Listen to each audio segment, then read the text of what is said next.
السلام عليكم ورحمة الله وبركاته. أهلا وسهلا أخواني المتابعين في درسنا اليوم عن برنامج جوست شاندر مبدل الصوت.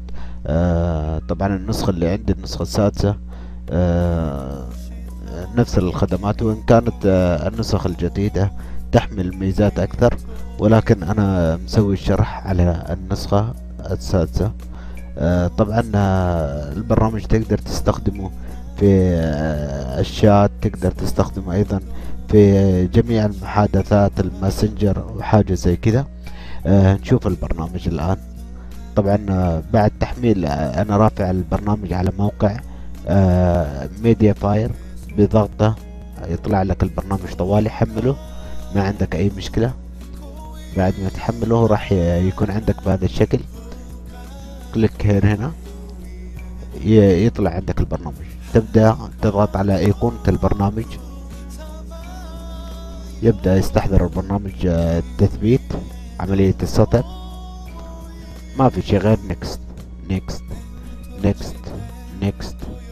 طبعا انا الاعدادات عندي موجودة مسبقة، ولكن اذا انت عندك لسه ما ثبتها، تتجه مباشرة ناحية الكيجن. هذا الكيجن موجود، صار عندنا الكيجن وصار عندنا نفس المثبت للبرنامج. كل ما عليك انك تنسخ وتلصق هنا. المربع الثاني نفس الحكاية، وهذا اللي هو السيريال، وتضعه هنا ايضا وتتابع نيكست بهذا الشكل. ما راح نغير شيء، نيكست لغاية ما تبدأ عملية التثبيت. نقفل هنا الكيجن، ما راح ياخذ وقت طويل. برنامج يعني تقدر تضيف ايضا خلفية صوتية، خلفية صوتية شبيه للاستوديو ماكس، تكون تتكلم وشغال ميوزك او محاضرة او اي شيء حبيت انت تستخدمه وانت تتحدث.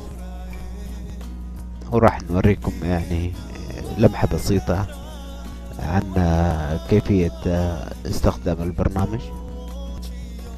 اوكي، راح انشئ الان يكون على سطح المكتب واديه فينيش. اوكي، الان البرنامج موجود ومتفعل. نضغط الان نشوف.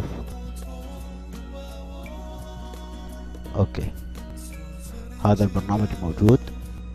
مجرد ما اني اضغط هنا راح يتفعل البرنامج. هذه اصوات هنا، سامعين الان الفرق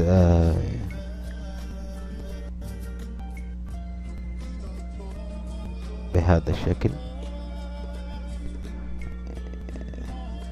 انتم الان تلاحظون الفرق على الميوزك، ويمكن لو اوكي الان تسمعون الفرق على صوتي.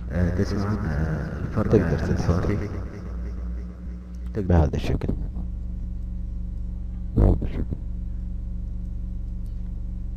اوكي، اتمنى تكون الفكرة وصلت. ونشوفكم ان شاء الله في دروس ثانية. والسلام عليكم.